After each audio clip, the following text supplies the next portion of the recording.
వాడు నీ తండ్రి లాంటి వాడా? నేను అడుగుతున్నా మీ బిగ్ టీ ద్వారా జగన్మోహన్ రెడ్డి గారిని ఆ పార్టీ సపోర్ట్ చేసేవాళ్ళను.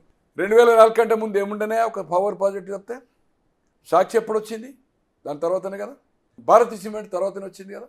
ఇవాళ బెంగళూరు ప్యాలెస్ 2 ప్యాలెస్లు హెలిప్యాడ్లు ఏదైతుందో దాని తర్వాతనే వచ్చింది కదా.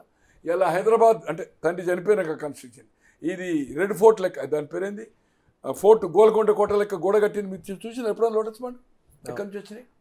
ఏం కష్టం చేసి సంపాదించినావు నువ్వు? తండ్రిని అడ్డం పెట్టుకునే కదా. దాల్మియా నీకేమన్నా చిన్నప్పుడు ఏదైనా క్లాస్ పెట్టా, లేకపోతే బంధువా? ఇండియా సిమెంట్ బంధువా? పెన్నా సిమెంట్ బంధువా? తండ్రి పవర్ నట్టు పెట్టుకొని 1000 కోట్లు సంపాదించడం, అల్లిబిల్లి కంపెనీలు పెట్టావు. ఈ భారతదేశ చరిత్రలో ఏ ముఖ్యమంత్రి కొడుకైనా కానీ బిడ్డ కానీ ఇటువంటి కంపెనీలు పెట్టినటువంటి చరిత్రలో.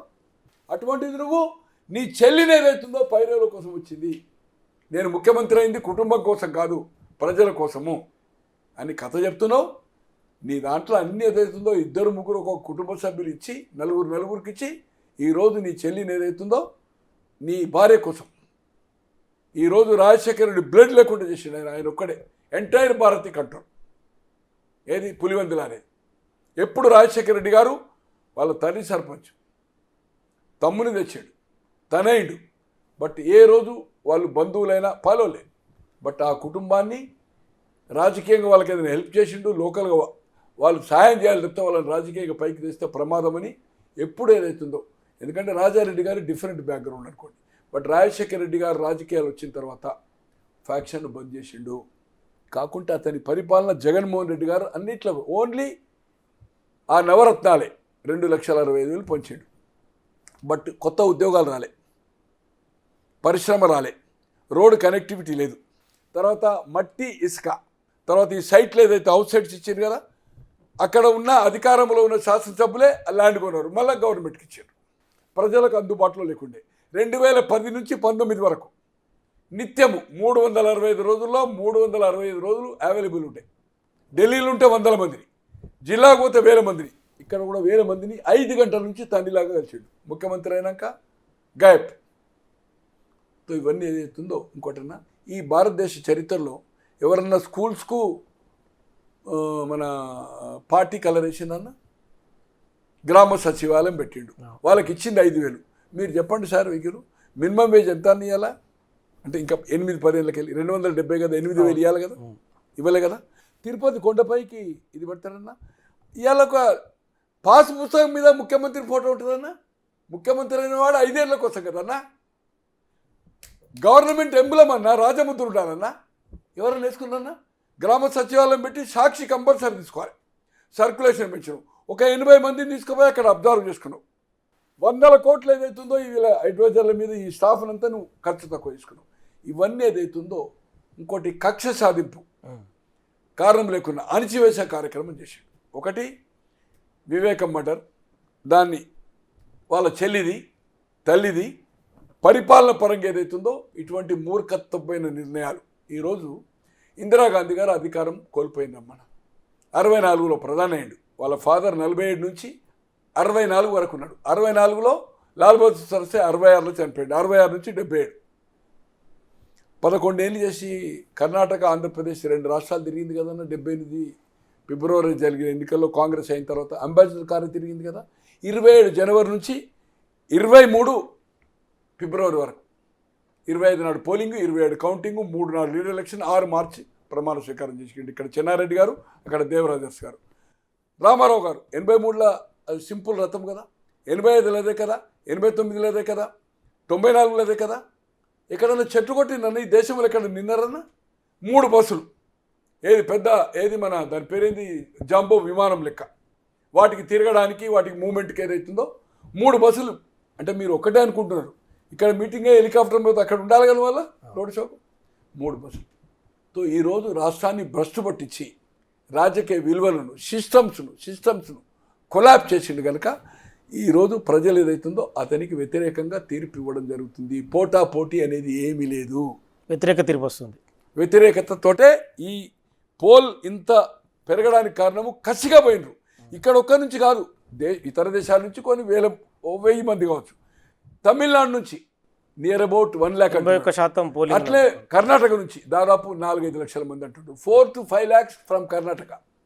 ఏది చిత్తూరు కావచ్చు, అనంతపూర్ కావచ్చు, ఏదైతుందో జాబ్ చేసే వాళ్ళు కావచ్చు, అక్కడ వ్యాపారాలు చేస్తూ వ్యాపారాలు హోటల్ బంద్ చేసుకొని వచ్చేసారు. అవి మనకు ఎక్కడ కనిపించలే. నేను వాకప్ చేస్తే అక్కడి నుంచి కూడా ఏదైతుందో కొన్ని ఆ ప్రాంతాల నుంచి కూడా వచ్చారు. కసిగా ఈరోజు పోలింగ్ కావడానికి కోసం ఏదైతుందో అతన్ని ఓడించడానికి తప్పితే అది అతనికి టర్నప్ కాదు. అంటే ఆంధ్రప్రదేశ్లో జిల్లాల వైజ్గా కూడా ఎవరికి హెడ్స్ వచ్చే అవకాశం ఉంది, ఎవరికి లో సీట్స్ వచ్చే అవకాశం ఉంది. అంటే ఈ ఓట్ ఏదైతే పోలింగ్ శాతం పెరిగిన నేపథ్యంలో పెరగడం అనేది వ్యతిరేకతతోనే పెరిగింది. సార్ 19లో మీకు గుర్తుంటుంది కదా, 9 గంటల దాకా పోలింగ్ అయింది కదా, 10 లక్షలు కుంకుమ ఏదో పంచిండు కదా ఆన్ గోయింగ్ ప్రాజెక్ట్ అని. రాత్రి బారులు తీరింది కదా సార్ లేడీసు. రిజల్ట్ ఏమైంది sir? Only 23 seats, 151 YSRP, 1 Janasena. అంతే కదా సార్. 175లో 22 పార్లమెంట్ వచ్చాయి సార్, లోక్సభ 3 వచ్చినాయి కదా. సేమ్ థింగ్ అదే ఈరోజు బారులు తీరిన 12 గంటలు కావచ్చు, 88 కావచ్చు. సేమ్ నీకెట్లా రిజల్ట్ వచ్చిందో మీకెట్లా వచ్చిందో అదే గమనించండి. ఈరోజు శ్రీకాకుళం 10 సార్, విజయనగరం 9, 15 వైజాగ్, 34లో నేను అనుకుంటున్నా 27కు తగ్గాయి, 27 నుంచి 29. ఈస్ట్ 19, వెస్ట్ 15, గుంటూరు 17, కృష్ణా 16, 33 + 34, 67లో 53 నుంచి ఏదైతుందో it will go 58. Rayalaseema 14 Chittoor, Anantapur 14, Kurnool 14, 10 Kadapa. ఎప్పుడు చిత్తూరులో ముఖ్యమంత్రిగా 95 99 ఎన్నికలు కానీ చంద్రబాబు గారిది అసెంబ్లీ ఆయన ముఖ్యమంత్రిగా అయింది కదా. 2004 అపోజిషన్ ముఖ్యమంత్రి అనుకోండి, 2004, 2009, 14 ఉమ్మడి రాష్ట్రం డివిజన్ అయినాక 19 ఎన్నడూ చిత్తూరు మెజార్టీ రాలేదు. ఈసారి 7 నుంచి 9 సీట్లు వచ్చే అవకాశం ఉంది. ఎవరికి? టీడీపీకి. చంద్రగిరి తను సంతగా ఓడిపోయాడు టీడీపీ మీద. బట్ 85లో పోటీ చేయక 89 ఎక్కడికి పోయాడు? కుప్పం పోయాడు. బట్ వాళ్ళ తమ్ముడు రామ్మూర్తి గారు 94 గెలిచాడు. ఎప్పుడు కాంగ్రెస్ గారు అరుణ గారు 3-4 సార్ల తర్వాత ఇప్పుడు ఇది 2 సార్ల చెవిరెడ్డి భాస్కర్ రెడ్డి గెలిచాడు. ఈరోజు చంద్రగిరి నియోజకవర్గము గెలవబోతుంది. అక్కడ 7 నుంచి 9 చిత్తూరులో వస్తాయి. రాయలసీమలో మొత్తం 52లో ఒక 3-4 సీట్లు 25కు తగ్గకుండా 23కు తగ్గకుండా 23 నుంచి ఏదైతుందో 29 కావచ్చు. సేమ్ అట్లే టీఆర్ఎస్ కావచ్చు. 2-3 టీడీపీ కన్నా ఎక్కువ కావచ్చు, 2-3 దీనికన్నా ఎక్కువ కావచ్చు. బట్ అది నెక్ టు నెక్ కింద లెక్క. Minimum 2 20 minimum. ఆ 12 ఏదైతుందో డివిజన్ అవుతుంది. చిత్తూరులో మాత్రం ఈసారి ఏదైతుందో 7 to 9 చంద్రగిరి నియోజకవర్గము గెలవడము ఖాయం. ఎవరు? టీడీపీ. ఈసారి ఓటమి వైఎస్ఆర్పీకి తథ్యం. ఓవరాల్ ఇది రిజల్ట్. పార్లమెంట్ 4 నుంచి 5 బీజేపీ, 6లో 2కు 2 పవన్ కళ్యాణ్, 19 నుంచి 22 లోక్సభ స్థానాలు, 3 నుంచి 6 మాత్రమే లోక్సభ ఆఫ్ ఇది. దాంట్లో Kadapa is very good chance, Rajampet fight, తర్వాత తిరుపతి, అరకు, కర్నూలు జిల్లాలో ఏదైతుందో నంద్యాల, కర్నూలు 2 డిఫరెంట్ చెప్తున్నారు. అట్లే అనంతపూర్ కూడా హిందూపూర్ చెప్తున్నారు. Overall 3 to 6 Lok Sabha. ఇది 19 నుంచి 22.